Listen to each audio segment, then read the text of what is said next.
Part 1. It is my privilege to enclose herewith Part 1 of the Master Key System.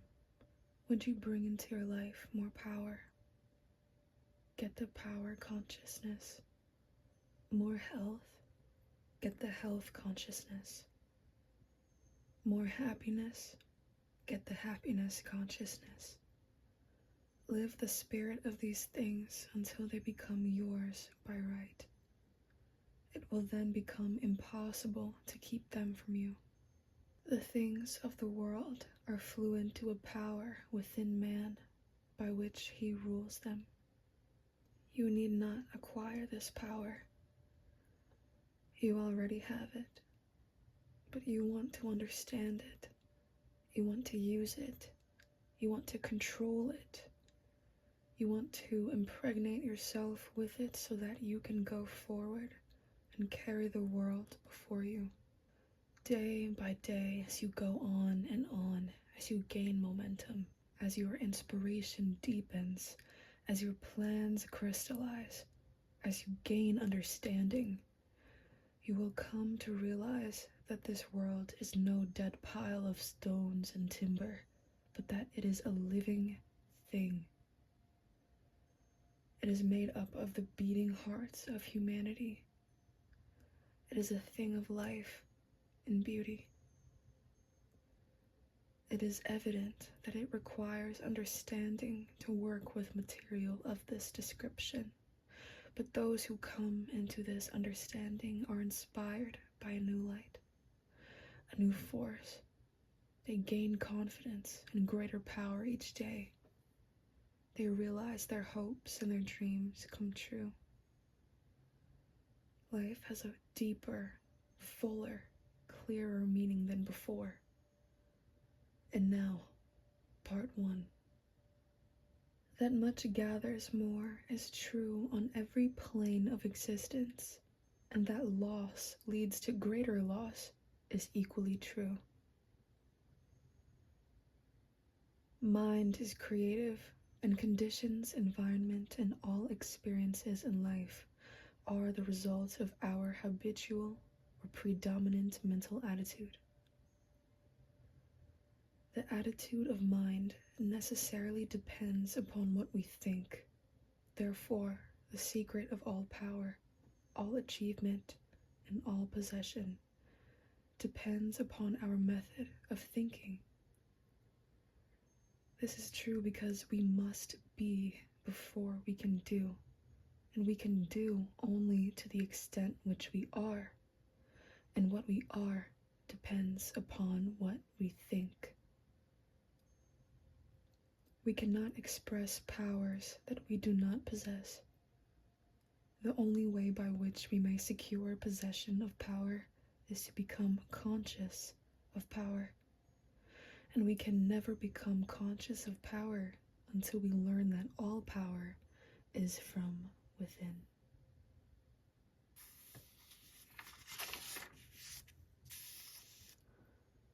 There is a world within, a world of thought and feeling and power, of light and life and beauty, and although invisible, its forces are mighty. The world within is governed by mind. When we discover this world, we shall find the solution for every problem, the cause for every effect. And since the world within is subject to our control, all laws of power and possession are also within our control. The world without is a reflection of the world within.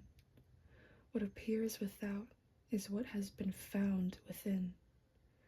In the world within may be found infinite wisdom, infinite power, infinite supply of all that is necessary, waiting for unfoldment, development, and expression. If we recognize these potentialities in the world within, they will take form in the world without. Harmony in the world within will be reflected in the world without by harmonious conditions, agreeable surroundings, the best of everything. It is the foundation of health and a necessary essential to all greatness, all power, all attainment, all achievement, and all success. Harmony in the world within means the ability to control our thoughts and to determine for ourselves how any experience is to affect us. Harmony in the world within results in optimism and affluence. Affluence within results in affluence without. The world without reflects the circumstances and the conditions of the consciousness within. If we find wisdom in the world within, we shall have the understanding to discern the marvelous possibilities that are latent in this world within.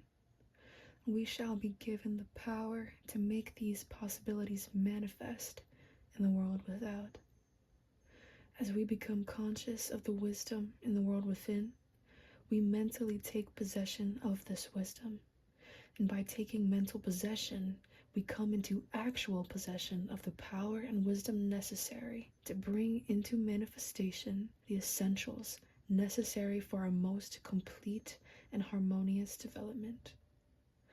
The world within is the practical world in which the men and women of power generate courage, hope, enthusiasm, confidence, trust, and faith, by which they are given the fine intelligence to see the vision and the practical skill to make the vision real.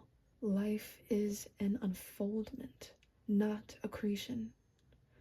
What comes to us in the world without is what we already possess in the world within. All possession is based on consciousness.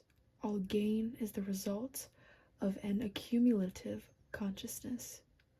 All loss is the result of a scattering consciousness. Mental efficiency is contingent upon harmony. Discord means confusion. Therefore, he who would acquire power must be in harmony with natural law. We are related to the world without by the objective mind. The brain is the organ of this mind, and the cerebrospinal system of nerves puts us in conscious communication with every part of the body. This system of nerves responds to every sensation of light, heat, odor, sound, and taste. When this mind thinks correctly, when it understands the truth, when the thoughts sent through the cerebrospinal nervous system to the body are constructive, these sensations are pleasant, harmonious. The result is that we build strength, vitality, and all constructive forces into our body, but it is through this same objective mind that all distress, sickness, lack, limitation, and every form of discord and inharmony is admitted to our lives. It is therefore through the objective mind, by wrong thinking, that we are related to all destructive forces. We are related to the world within by the subconscious mind. The solar plexus is the organ of this mind. The sympathetic system of nerves presides over all subjective sensations, such as joy, fear, love, emotion, respiration, imagination, and all other subconscious phenomena. It is through the subconscious that we are connected to the universal mind and brought into relation with the infinite constructive forces of the universe. It is the coordination of these two centers of our being and the understanding of their functions, which is the great secret of life. With this knowledge, we can bring the objective and subjective minds into conscious cooperation and thus coordinate the finite and the infinite. Our future is entirely within our own control. It is not at the mercy of any capricious or uncertain external power. All agree that there is but one principle or consciousness pervading the entire universe, occupying all space, and being essentially the same in kind at every point of its presence. It is all-powerful, all wisdom, and always present. All thoughts and things are within itself. It is all in all. there is but one consciousness in the universe able to think. And when it thinks, its thoughts become objective things to it. As this consciousness is omnipresent, it must be present within every individual. Each individual must be a manifestation of that omnipotent, omniscient, and omnipresent consciousness. As there is only one consciousness in the universe that is able to think, it necessarily follows that your consciousness is identical with the universal consciousness. Or, in other words, all mind is one mind. There is no dodging this conclusion. The consciousness that focuses in your brain cells is the same consciousness which focuses in the brain cells of every other individual. Each individual is but the individualization of the universal, the cosmic mind. The universal mind is static or potential energy. It simply is. It can manifest itself only through the individual, and the individual can manifest himself only through the universal. They are one. The ability of the individual to think is his ability to act on the universal and bring it into manifestation. Human consciousness consists only in the ability of man to think. Mind in itself is believed to be a subtle form of static energy, from which arises the activities called thought, which is the dynamic phase of mind. Mind is static energy. Thought is dynamic energy. The two phases of the same thing. Thought is therefore the vibratory force formed by converting static mind into dynamic mind.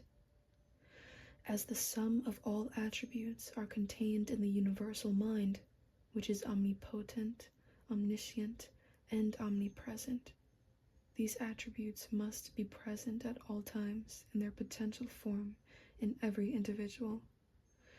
Therefore, when the individual thinks, the thought is compelled by its nature to embody itself in an objectivity or condition which will correspond with its origin. Every thought, therefore, is a cause, and every condition an effect.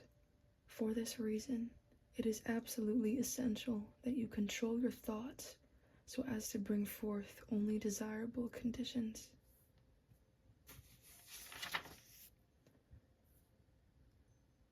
All power is from within and is absolutely under your control. It comes through exact knowledge and by the voluntary exercises of exact principles. It should be plain that when you acquire a thorough understanding of this law and are able to control your thought processes, you can apply it to any condition. In other words, you will have come into conscious cooperation with omnipotent law, which is the fundamental basis of all things. The universal mind is the life principle of every atom which is in existence. Every atom is continually striving to manifest more life. All are intelligent, and all are seeking to carry out the purpose for which they were created. The majority of mankind lives in the world without. Few have found the world within, and yet it is the world within that makes the world without. It is therefore creative, and everything which you find in your world without has been created by you in the world within. This system will bring you into a realization of power which will be yours when you can understand this relation between the world without and the world within. The world within is the cause, the world without the effect. To change the effect, you must change the cause. You will at once see that this is a radically new and different idea. Most men try to change effects by working with effects. They fail to see that this is simply changing one form of distress for another. To remove discord, we must remove the cause, and this cause can be found only in the world within. All growth is from within. This is evident in all nature. Every plant, every animal, every human is a living testimony of this great law, and the error of the ages is in looking for strength or power from without. The world within is the universal fountain of supply, and the world without is the outlet to the stream. Our ability to receive depends upon our recognition of this universal fountain, this infinite energy of which each individual is an outlet, and so is one with every other individual. Recognition is a mental process. Mental action is therefore the interaction of the individual upon the universal mind, and as the universal mind is the intelligence which pervades all space and animates all living things. This mental action and reaction is the law of causation, but the principle of causation does not obtain in the individual, but in the universal mind. It is not an objective faculty, but a subjective process, and the results are seen in an infinite variety of conditions and experiences. In order to express life, there must be mind. Nothing can exist without mind. Everything which exists is some manifestation of this one basic substance, from which and by which all things have been created and are continually being recreated. We live in a fathomless sea of plastic mind substance. This substance is ever alive and active. It is sensitive to the highest degree. It takes form according to the mental demand. Thought forms the mold or matrix from which the substance expresses. Remember that it is in the application alone that the value consists, and the practical understanding of this law will substitute abundance for poverty, wisdom for ignorance, harmony for discord, and freedom for tyranny. And certainly there can be no greater blessing than these from a material and social standpoint. Now make the application. Select a room where you can be alone and undisturbed. Sit erect, comfortably, but do not lounge. Let your thoughts roam where they will, but be perfectly still for from 15 minutes to half an hour. Continue this for 3 or 4 days, or for a week, until you secure full control of your physical being. Many will find this extremely difficult. Others will conquer with ease, but it is absolutely necessary to secure complete control of the body before you are ready to progress.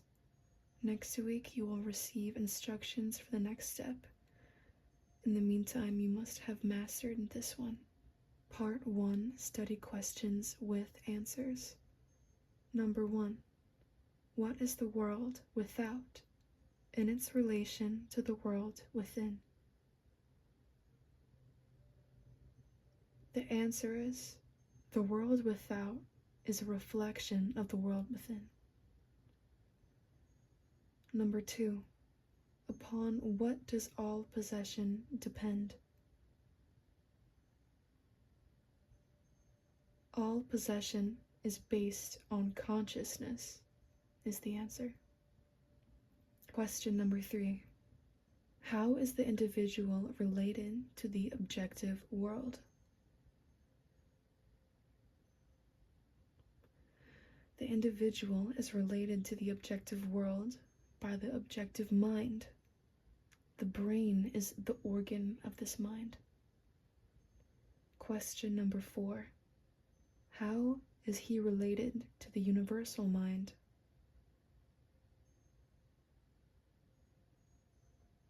The answer is, he is related to the universal mind by the subconscious mind. The solar plexus is the organ of this mind.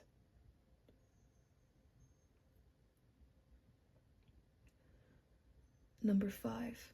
What is the universal mind? The answer is, the universal mind is the life principle of every atom which is in existence. Question number 6. How can the individual act on the universal? The ability of the individual to think is his ability to act upon the universal and bring it into manifestation. Question number 7. What is the result of this action and interaction? The result of this action and interaction is cause and effect. Every thought is a cause, and every condition an effect. Question number 8. How are harmonious and desirable conditions secured? The answer is, harmonious and desirable conditions are obtained by right thinking. Question 9. What is the cause of all discord, inharmony, lack, and limitation? Discord, inharmony, lack, and limitation are the result of wrong thinking. Question number 10. What is the source of all power? The answer is, the source of all power is the world within, the universal fountain of supply, the infinite energy of which each individual is an outlet. Alright guys, that's the end of part 1. I hope you enjoyed it and stay tuned for part 2. Bye.